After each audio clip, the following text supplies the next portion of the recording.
అందరికీ నమస్తే. అచ్చంపేట మాజీ ఎమ్మెల్యే గోల బాలరాజు బీఆర్ఎస్కు రాజీనామా చేసిండు. నెక్స్ట్ జాతీయ పార్టీలోకి పోబోతున్నాడు. జాతీయ పార్టీ అంటే కాంగ్రెస్, బీజేపీలు. బట్ ఆయన బీజేపీకే పోతున్నాడు. ఆయన డైరెక్ట్గా చెప్తలేడు. బట్ అసలు ఏం జరిగింది, బీజేపీలో చర్చ ఎవరు, ఆయన బీజేపీలోకి తీసుకోబోతున్న వ్యక్తి ఎవరు, అసలు బీజేపీలోకి ఎందుకు పోతున్నాడు, ప్లస్ ఆయన పోవడం వల్ల ఏమవుతుంది అక్కడ, ఏమన్నా అచ్చంపేటలో మొత్తం రాజకీయాలు మారిపోతాయా, దాని తర్వాత రాష్ట్ర రాజకీయాలు ఏమైనా మారుతాయా, ఏం డిమాండ్ ఏంది, బీజేపీ ఇస్తామన్నది ఏంది, కేసు ఏంది, వ్యవహారం ఏంది, ఈ మధ్య గోల బాలరాజు గారు గత 3 రోజులుగా మాట్లాడిన మాటలు, తర్వాత జరిగిన పరిణామాలు, అన్ని విషయాల మీద మాట్లాడదాం. సబ్స్క్రైబ్ చేసుకోవడం మాత్రం మర్చిపోవద్దు. ఖచ్చితంగా ఇన్నోవేటివ్ వార్తలు మీకు అందిస్తాం.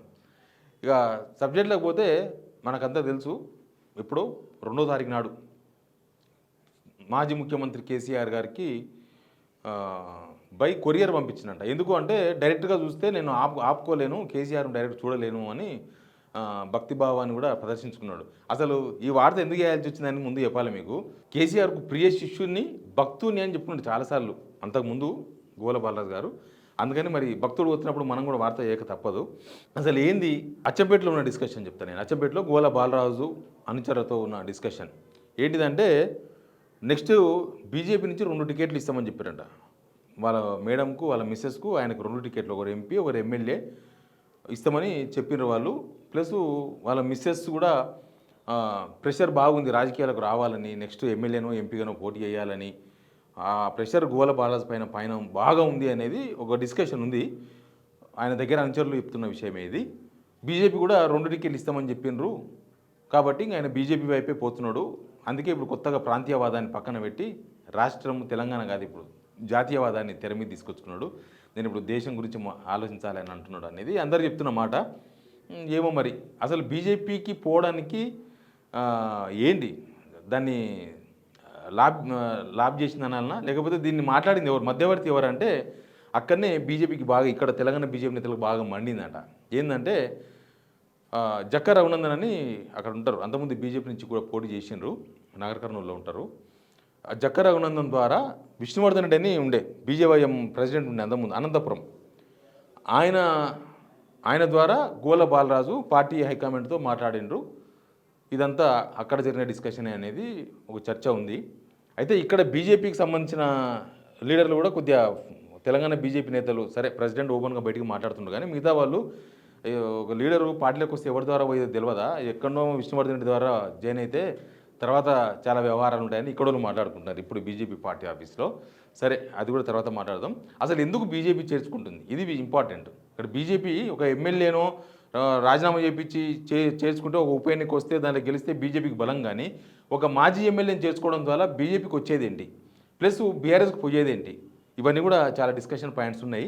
మీకు అందరికీ తెలుసు కదా, అప్పట్లో 4 ఎమ్మెల్యేల కొనుగోలు కేసు, మునుగోడు ఎలక్షన్స్ ముందు ఫామ్ హౌస్ అదంతా ఆపరేషన్ అదంతా జరిగింది. స్వామీజీలు కూడా ఆ కేసులో ఉన్నారు కొంతమంది. అయితే ఆ కేసు కోసం చేర్చుకుంటున్నారు. ఆ కేసు కోసం అంటే ఆ కేసు ఏదో కోర్టులో ఏదో అవుతుంది, బిఎల్ సంతోష్ ఆ పార్టీ జనరల్ సెక్రటరీ, ఆయనకి ఏదో శిక్ష పడబోతుంది, అది కాదు ఇంపార్టెంట్. ఆ కేసు విషయంలో ఆ కేసు అంతా డ్రామా అని కేసీఆర్ను టార్గెట్ చేయడానికి ఇప్పుడు వీళ్ళని వాడుకోవాలనేది బీజేపీ ప్లాన్. రాజకీయంగానే, మొత్తం రాజకీయమే. ఇప్పుడు ఈడీ కేసులు రాజకీయమే, సిబిఐ కేసులు రాజకీయమే, లాస్ట్కి ఇది కూడా రాజకీయమే. అయితే గోల బాలరాజు కంప్లైంట్ చేసిన వ్యక్తి దానిలో, కాబట్టి గోల బాలరాజును చేంజ్ చేసుకోవాలి అనేది విష్ణువర్ధన్ రెడ్డి వాళ్ళంతా ఆపరేషన్ చేసి అక్కడ ఎవరితోనో మాట్లాడి ఢిల్లీలో కొద్దిగా కన్విన్స్ చేయగలిగినారు. అంటే ఆ కేసు ఉంది కదా, మనం ఇట్లా కూడా కేసీఆర్ను డ్యామేజ్ చేయొచ్చు అనేది ఒక ప్లాన్ వాళ్ళది. అయితే ఇప్పుడు ఇక్కడున్న బీజేపీ తెలంగాణ లీడర్లు ఏమంటున్నారంటే, వాళ్ళ హైకమాండ్కి ఆల్రెడీ కొంతమంది లేఖలు కూడా రాశారట. ఈ ఒక్కరిని చేసుకోవడం వల్ల లాభం లేదు, దానిలో మొత్తం 4 ఉన్నారు, మొత్తం 4 కదా అప్పుడు ఉన్నది. ఆ 4 ఎమ్మెల్యేలను చేర్చుకుంటే అప్పుడు ఏమైనా పనికొస్తుంది. ఇప్పుడు ఏమైందంటే ఈయన ఏమంటాడు, అదంతా కేసీఆర్ ఇచ్చిన డ్రామా అంటాడు రేపటి నుంచి గోల బాలరాజు, ఎందుకంటే ఆల్రెడీ స్టార్ట్ చేసిండు కొంచెం బ్యాటింగు అంటాడు. తర్వాత వీళ్ళు ముగ్గురు ఏమంటారు, ఉత్తర పక్క బీఆర్ఎస్లో ఉన్నోళ్ళు, అదంతా గోల బాలరాజు చెప్పేది అబద్ధం అంటారు, ఖతం అయిపోతుంది. అట్లా కాదు, 4 ఒక దగ్గర ఉండి కేసీఆర్ మీద మాట్లాడారు అనుకో, ఈ కేసు అంతా అసలు ఆ 4 ఎమ్మెల్యేల కొనుగోలు కేసే ఒక డ్రామా అని అన్నారు అనుకో 4. ఇక యువతల పక్క బీఆర్ఎస్ వాళ్ళు మాట్లాడొచ్చు, కానీ ఆ 4లో ఒకరైతే మాట్లాడలేరు కదా అనుకూలంగా, కేసీఆర్కి అనుకూలంగా. కాబట్టి దాన్ని కూడా రాజకీయంగా బీజేపీ వాడుకోవచ్చు అనే ప్లాన్లో భాగంగా ఆయనను ఆపరేషన్ చేసిర్రంట. ఆయనకు 2 టికెట్లు మాట్లాడిందంట. అది విష్ణువర్ధన్ రెడ్డి ద్వారా జరిగిందండి. ఇదంతా కూడా అక్కడ నుంచి జరిపారు అనేది ఒక సారాంశం. ఇక ఆ తర్వాత ఏం జరిగింది మరి? ఇప్పుడు ఆయన మాట్లాడుతున్న మాటలు ఉన్నాయి కదా, బీఆర్ఎస్లో నాకు స్వేచ్ఛ లేకుండే, తర్వాత బీజేపీ బీఆర్ఎస్ రెండు ఎట్లా బీజేపీలో పొత్తో విలీనమో ఏదో ఒకటి అవుతుంది, అందుకన్నా ముందే పోతే అయిపోతుంది కదా, విలీనం కాబోతుంది. పొత్తు కూడా కాదు, విలీనమే అవుతుందంట. మేము ముందే పోతే బెటర్ కదా అని పోతున్నా అని ఒక ఫోన్ ఆడియో కాల్ అవన్నీ వచ్చినాయి. తర్వాత ఆయన మాట్లాడిన మాటలు ఇవన్నీ, బాలరాజు నిన్నమన్న మాట్లాడిన మాటలు, గోల బాలరాజు గారు మాట్లాడిన మాట అవన్నీ ఉన్నాయి కదా. అసలు ఇవన్నీ కూడా బీఆర్ఎస్లో ఉన్నప్పుడు మాట్లాడితే దానికి చాలా వాల్యూ ఉంటుండే. బీఆర్ఎస్ నుంచి బయటకు పోయి మాట్లాడితే వాల్యూ ఉండదు. ఇక పోయినాక అవతల మీద రాళ్ళు వేస్తే జనం కూడా అర్థం చేసుకుంటారు కదా. పార్టీ నుంచి బయటకు పోయి అవతల మీద నేను దుమ్మెత్తిపోస్తా అంటే నాట్ వ్యాలిడ్. అది నువ్వు పార్టీలో ఉండి మాట్లాడాలి. అప్పుడే నువ్వు నలుగురు ఎమ్మెల్యేల విషయంలో అప్పుడే మాట్లాడేది ఉండే. నీకు ఫ్రీడమ్ లేకపోతే అప్పుడే మాట్లాడేది, నాకు ఫ్రీడమే లేదు అని మాట్లాడేది ఉండే అప్పుడే. అప్పుడు మాట్లాడలేదు. ఎందుకు మాట్లాడలేదు? పదవి ఉంది కాబట్టి మాట్లాడలేదు. పదవి పోయినాక మాట్లాడతారు. దానికి వాల్యూ ఏమున్నది? దానికి వాల్యూ లేదు. ప్లస్ ఇప్పుడు బీఆర్ఎస్ నుంచి ఆల్రెడీ 10 మంది సిట్టింగ్ ఎమ్మెల్యేలు పోయినరు. బీఆర్ఎస్కి ఏం నష్టం జరగలే, ప్రతిపక్షం నష్టం జరగదు. ప్రతిపక్షం ఎప్పుడు గెయినింగ్లో ఉంటుంది, అధికార పక్షం ఎప్పుడు లూజింగ్లో ఉంటుంది.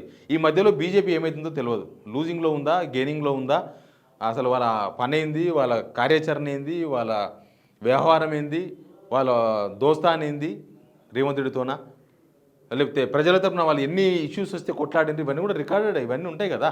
కొత్తగా ఒకనాడు వచ్చి జై శ్రీరామ్ అంటే ఓట్లు పడవు. మీరు ముందేం చేసినారు వెనకేం చేసినారు కూడా ఉంటుంది. జై శ్రీరామ్ అందరం అంటాం, కానీ పబ్లిక్ కూడా ఇంపార్టెంటే కదా. పబ్లిక్ ఇష్యూస్తో పాటు జై శ్రీరామ్ ఉండాలి. ఉత్త జై శ్రీరామ్ నమ్ముకుంటే బీజేపీకి ఓట్లు పడవు. పబ్లిక్ ఇష్యూస్ మీద కూడా ఫైట్ చేయాలి. ఆ ఫైటింగ్లో వెనుకబడిపోయింది.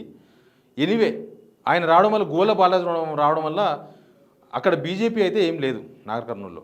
ఇప్పుడు గోల బాలాజీ స్టార్ట్ చేయాలి, ఒక సెటర్ తీసుకొని బీజేపీ ఆఫీస్ పెట్టి స్టార్ట్ చేయాల్సి వస్తుందేమో. ప్లస్ ఆయన మీటింగ్లు పెట్టిండు. గోల బాలాజీ మీటింగ్లు పెడితే పార్టీ మారేటప్పుడు మీటింగ్ పెట్టుకుంటారు కదా, గోల బాలాజీ గారు మీటింగ్ పెట్టుకుంటే కార్యకర్తలంతా మేము రామంటున్నారంట. మేము రాము, మేము మోసపోయినాం ఇన్ని రోజులు నేను నమ్మి. బీఆర్ఎస్ కార్యకర్తలు, ఇగో ఆయన ఇప్పుడు ఉన్న కార్యకర్తలే. డామిట్ గట్ట అడ్డం తిరిగింది. ప్రభాత వార్తా పేపర్ ఇది. ఏమంటారు? మోసపోయామంటున్న కార్యకర్తలు పార్టీని వీడే ప్రసక్తే లేదు. అచ్చంపేటలో బీఆర్ఎస్ శ్రేణుల సమావేశం.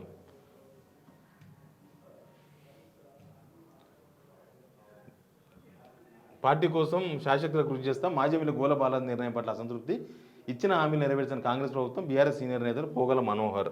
అంటే బీఆర్ఎస్ కార్యకర్తలు కూడా ఈయనకు యాంటీగా మీటింగ్ పెట్టుకున్నారు. ఇక గోల బాలాజీ గారు కూడా మీటింగ్ పెట్టుకున్నారు. నన్ను క్షమించండి, ఎవరికి చెప్పకుండా రాజీనామా చేశా. మాజీ ఎమ్మెల్యే గువ్వల.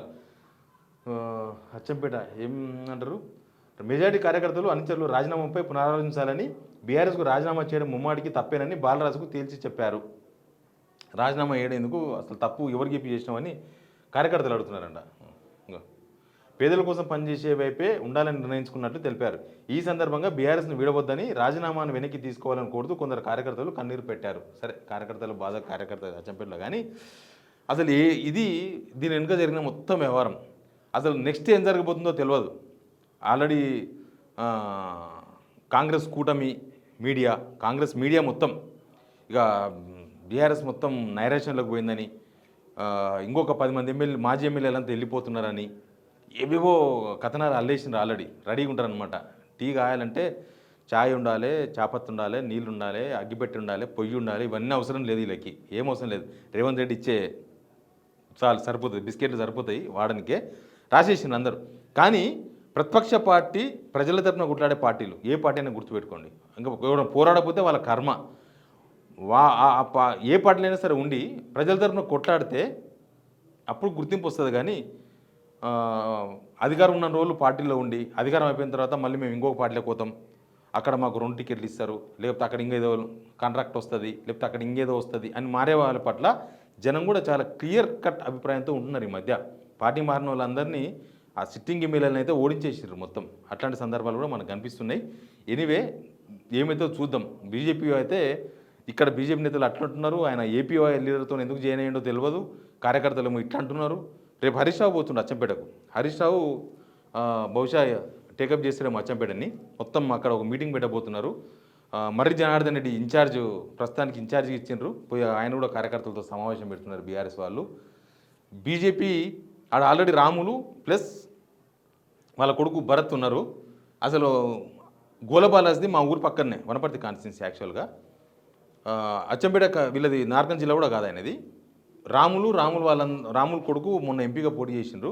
అసలు బీఆర్ఎస్లో గువ్వల బాలరాజు పొట్టుకు తట్టుకోలేకనే వాళ్ళు పోయినరు. పార్టీ వాళ్ళు కూడా ఈయన ఫస్ట్ నుంచి ఉద్యమకారుడు కదా అని చెప్పేసి ఈయనకు ప్రిఫరెన్స్ ఇచ్చారు. రాములు వాళ్ళని పట్టించుకోలేదు.